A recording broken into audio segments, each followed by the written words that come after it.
ओम मंगलम भगवान विष्णु मंगलम गरुड़ध्वज मंगलम पुंडरीकाक्ष मंगलाय तनो हरि हर हर महादेव। बधा पारिवारिक मित्रों ने तमारा बधानु अमारी आशीर्वाद ज्योतिष चैनल में मित्रों हार्दिक स्वागत है। मित्रों आज बात करिए अपना पंचांग की। तो आजना पंचांग में आज तारीख 21/7/2025 अषाढ़ वध 11 और सोमवार है। आज जन्मेला बाळकनी राशि वृषभ आवे छे। मित्रों आज 11 ने आम तो कामिका एकादशी कहेवामां आवे। आ 11 नुं महत्व बहु जाजू बताववामां आव्युं छे। शास्त्र में सौथी मोटी कोई व्रत आवतुं होय तो ए आखा वर्षनी 11 कहेवामां आवे। जो 11 रहेवामां आवे मित्रों तो आपणा हाथे थता कोईपण प्रकारना नाना के मोटा पाप होय तो एमांथी भगवान विष्णु परमात्मा आपणे मुक्ति आपे छे। घણા संप्रदायनी अंदर तो 11 रहेवी फरजियात होय छे अने जाजा बधा हिंदू लोको 11 ने दिवसे उपवास करे छे। कोईपण तिथि रहीए मित्रों तो आपणे उपवास करवो जोईए अने जो वार रहीए तो एकटाणुं करवुं जोईए। ए रीते 11 रही अने उपवास करवो एने बहु उत्तम बताववामां आव्युं। पण 11 ने दिवसे शक्य होय एटलुं भगवान विष्णु भगवानना नामनुं स्मरण करवुं जोईए। आ कामिका एकादशीना दिवसे आम तो सहस्त्र नामनो पाठ आपणे करवो जोईए के जे विष्णु भगवानना 1000 नाम आवे छे। सत्यनारायण भगवाननी कथामां आपणे जोयुं होय के भूदेव यजमान आगळ जे नमः नमः बोली अने जे फूलनी पाखड़ीओ चढ़ावता होय ते विष्णु सहस्त्र नाम कहेवामां आवे। ते भगवानना 1000 नाम छे। परंतु जो समय अने संजोग ना होय मित्रों तो आपणे 1000 नामनो जाप ना करी शकीए तो एना माटे पण आपने एक टूंको एवो मंत्र आपवामां आव्यो छे। आनी पहेला पण एक विडियो में मित्रों अमे रजू कर्यो हतो। ए मंत्र छे के राम रामेति रमेति रमे राम मनोरमे सहस्त्र नाम तमतुल्य राम नाम वलानने। एटले के आ एक मंत्र बोलीए तो पण 1000 नाम लीधा होय एटला पुण्यनी आपणे प्राप्ति थाय छे।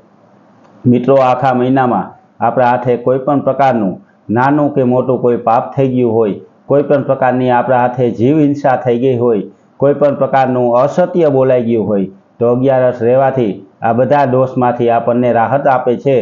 अने कायम माटे आखा वर्षनी अंदर जो 11 रहेवामां आवे तो प्रभु विष्णु भगवान आपणाथी बहु प्रसन्न रहे छे। अने विष्णु भगवान जे घरनी उपर प्रसन्न होय त्यां मां लक्ष्मी माताजीनी पण कृपा अपरंपार होय छे। विष्णु भगवानना शास्त्रमां 1000 नाम बताववामां आव्या के जेने सहस्त्र नाम कहेवाय। आपणे एने द्वारकाधीश पण कही शकीए, सत्यनारायण पण कही शकीए अने विष्णु परमात्मा पण कही शकीए। एवा 1000 नाम शास्त्र में भगवान विष्णु भगवानना बताववामां आव्या छे। विष्णु भगवान ने प्रिय में प्रिय एटले के 11 कहेवामां आवे। 11 ने दिवसे विष्णु भगवानना नामनुं स्मरण अथवा पूजा पाठ जे कांई करीए एनुं बहु मोटुं महत्व होय। 11 ना दिवसे घणी जगह भगवान सत्यनारायणनी कथा पण करवामां आवे तो सत्यनारायण भगवाननी कथामां पण विष्णु सहस्त्रनो पाठ थाय।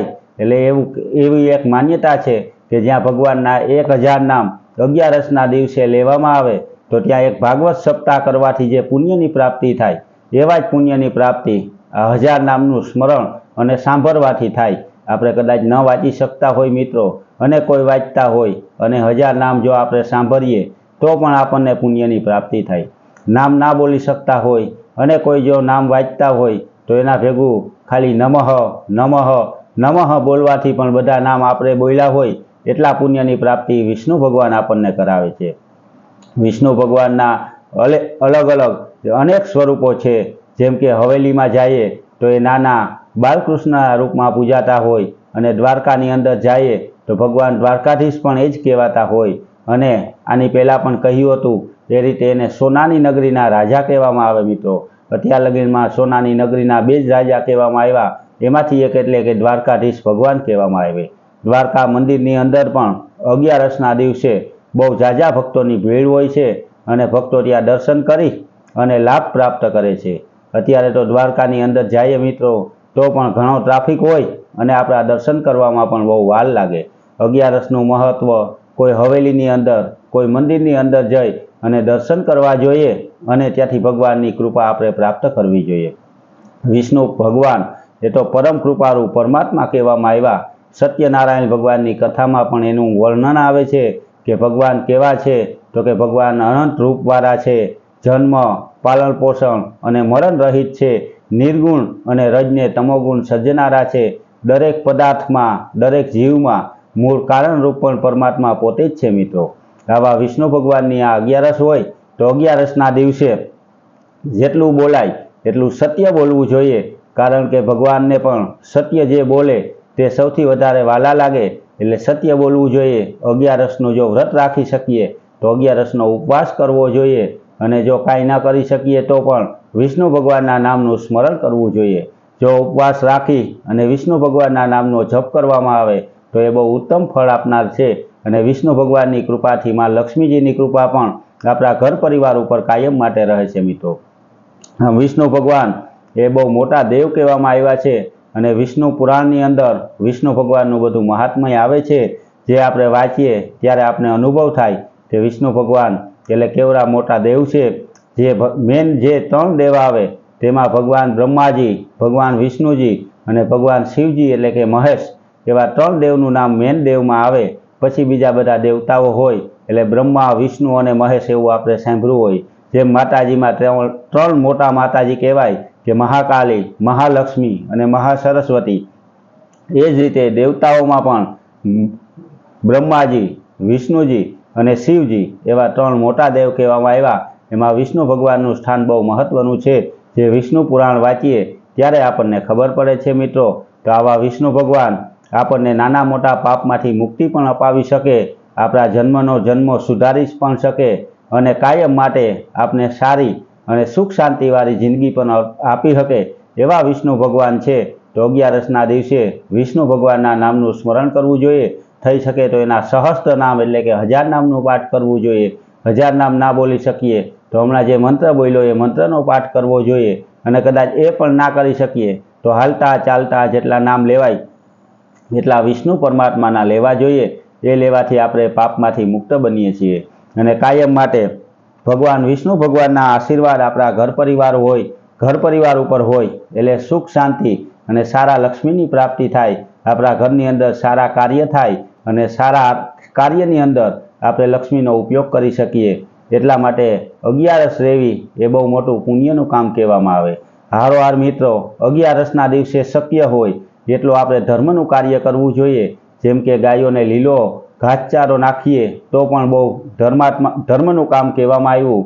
આપણે નાના છોકરા જમાડી શકતા હોય તો એ કરીએ તો એને પણ ધર્મનું કામ કહેવામાં આવ્યું. ભગવાન સત્યનારાયણનું સ્થાપન કરી અને એની કથા કરીએ તો એને પણ ધર્મનું કાર્ય કહેવામાં આવ્યું. આવું કોઈ પણ ધર્મનું કાર્ય 11ના દિવસે આપણા હાથે થાય એને બહુ ઉત્તમ કહેવામાં આવ્યું છે મિત્રો.